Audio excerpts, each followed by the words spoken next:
بسم اللہ الرحمن الرحیم۔ السلام علیکم معزز طلباء کرام، آپ سب کیسے ہیں؟ آج ہم نور الانوار کے سبق نمبر 246 کو پڑھیں گے۔ آج کے ہمارے سبق کا عنوان ہے اہم اصول۔ آج کے ہمارے سبق کی عبارت بمتا امکن العمل بہا سقط المجاز سے شروع ہوتی ہے۔ آئیے سب سے پہلے عبارت پڑھ کے اس کا ترجمہ کرتے ہیں، اس کے بعد باقاعدہ اس کی وضاحت کی طرف بڑھتے ہیں۔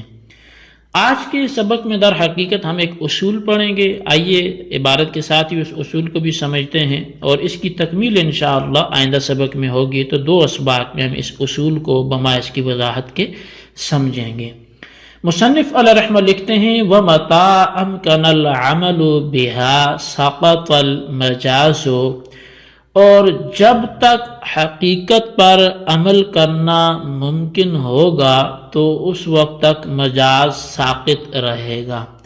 یہ ایک اہم اصول ہے، جب تک حقیقت پر عمل کرنا ممکن ہو اس وقت تک مجاز پر عمل نہیں ہوگا۔ ھذا اصل کبیر لنا، شارح فرماتے ہیں یہ ہمارے نزدیک ایک بہت بڑا اور اہم اصول ہے۔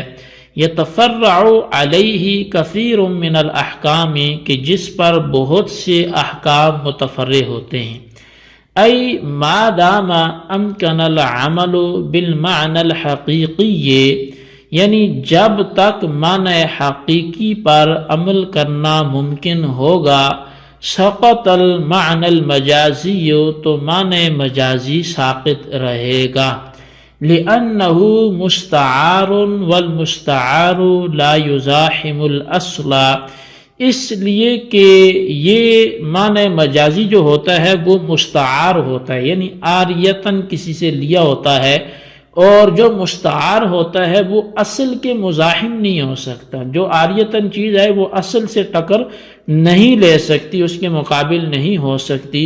فَيَكُونُ الْعَقْدُ لِمَا يَنْعَقِدُ دُونَ الْعَزْمِ، تو پس جو آیت میں عقد ہے اس سے مراد وہ ہوگا جو منعقد ہو، نہ کہ عزم۔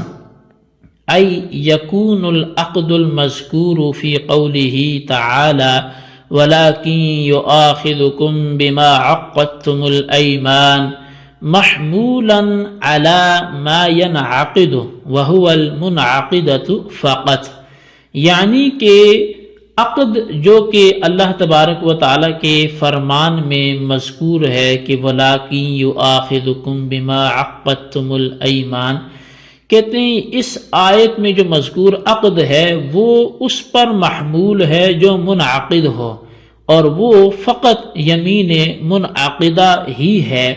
لأنہ حقیقت ھذا اللفظ، اس لیے کہ یہی اس لفظ کی حقیقت ہے۔ دون معنی العزم، نہ کہ اس سے مراد یہاں عزم کا معنی ہے۔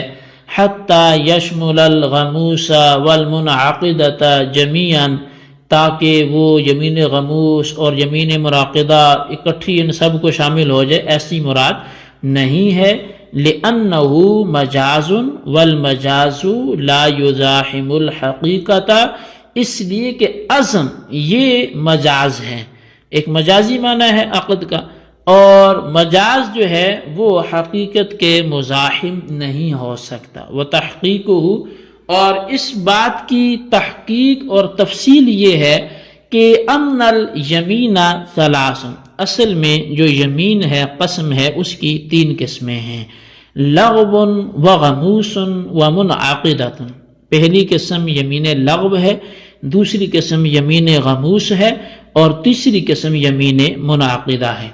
فاللغو ان یحلف علی فعل ماض کاذبا ظانا انہ حق ولا اثم فیہ ولا کفارۃ، پس جو پہلی قسم ہے یمین لغو، تو اس کی تعریف یہ ہے کہ کوئی شخص ماضی کے ایسے فعل پر قسم کھائے کہ جس میں وہ اپنے آپ کو حق گمان کر رہا ہو، جبکہ وہ جھوٹی قسم کھا رہا ہے، تو پس اس میں اس پر کوئی گناہ نہیں ہے اور نہ ہی اس پر کوئی کفارہ لازم ہوگا۔ والغموس ان يحلف على فعل ماض كاذبا عمدا وفيه الاثم دون الكفارة عندنا. اور یمین غموس جو ہے وہ یہ ہے کہ کوئی شخص ماضی کے کسی فعل پر جان بوجھ کر جھوٹی قسم کھائے تو اس میں گناہ ہوگا اور کفارہ نہیں ہے ہمارے احناف کے نزدیک. وعند الشافعی فیہ الکفارۃ ایضا. تو امام شافعی علیہ رحمہ فرماتے ہیں کہ یہ جو یمین غموس ہے اس میں گناہ کے ساتھ ساتھ کفارہ بھی ہوگا. والمنعقدۃ ان یحلف علی فعل آت فإن حنث فيه يجب الاسم والكفارة جميعا بالاتفاق. تو اور فرمایا کہ جو یمین منعقدہ ہے تو وہ یہ ہے کہ کوئی شخص آنے والے فعل پر قسم کھائے، کسی مستقبل کی بات پر قسم کھائے، تو پس اگر وہ اس میں حانث ہو جاتا ہے یعنی قسم توڑ دیتا ہے تو اس پر گناہ بھی لازم ہوگا اور کفارہ بھی لازم ہوگا، یعنی گناہ گار بھی ہوگا اور کفارہ ادا کرنا بھی لازم ہوگا. یہ مسئلہ امام شافعی اور احناف کے درمیان متفق علیہ ہے. جی طلبہ کرام، یہ ہمارے آج کے سبق کی عبارت اور اس کا ترجمہ تھا. آج جس چیز کو ہم پڑھیں گے وہ بنیادی طور پر اصول کے ساتھ ساتھ اس کے ضمن میں قسم کی تینوں قسمیں اور ان کے تعریفات کو ہم سمجھنے کی کوشش کریں گے. اس کے علاوہ جو اس سے ہمارا استدلال ہے اور جو ہمارا اصول کے مطابق نظریہ ثابت ہونا ہے وہ انشاءاللہ ہم آئندہ سبق میں اس کی وضاحت سنیں گے. تو سب سے پہلے اس عبارت میں مصنف نے ایک ایسا ضابطہ بیان فرمایا کہ جس پر بہت سے احکام شرعیہ متفرع ہوتے ہیں.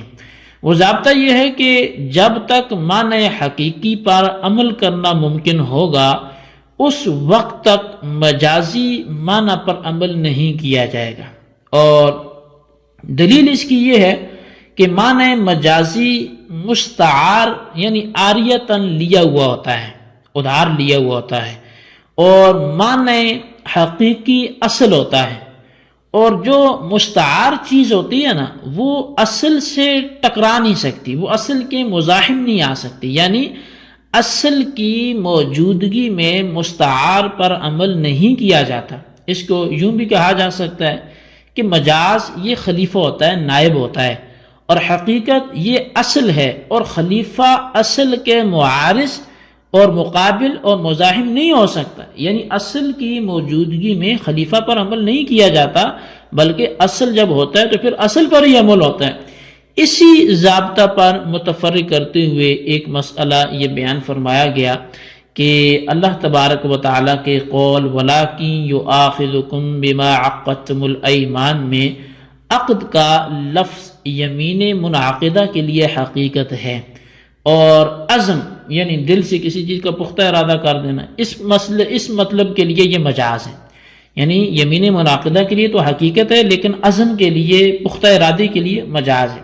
لہٰذا آیت میں عقد کا لفظ صرف یمین منعقدہ پر محمول ہوگا، اور عزم کا جو لفظ ہے وہ یمین غموس اور منعقدہ دونوں کو جو ہے وہ شامل ہے.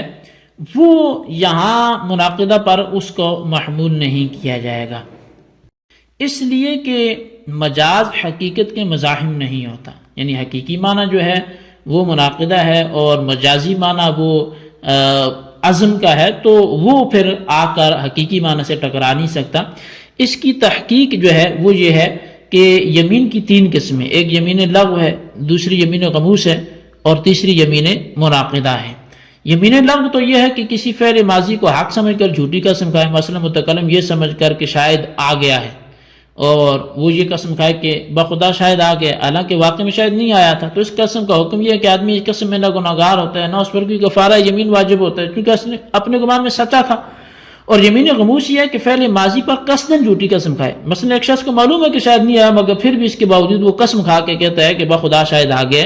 اس قسم میں ہمارے نزدیک صرف گناہ ہے مگر کفارہ واجب نہیں ہے، جبکہ امام شافعی کے گناہ گار ہونے کے ساتھ ساتھ کفارہ بھی لازم ہے۔ اور یمین منعقدہ یہ کہ کسی آئندہ فعل پر کرنے یا نہ کرنے کی قسم کھائے، مثلا یہ کہ بخدا میں کل یہ کام کروں گا اور وہ نہیں کرتا، تو اب اس کا حکم یہ ہے کہ وہ شخص حانث ہو گیا ہے اور وہ بالاتفاق گنہگار بھی ہوگا، اس پر کفارہ بھی واجب ہوگا۔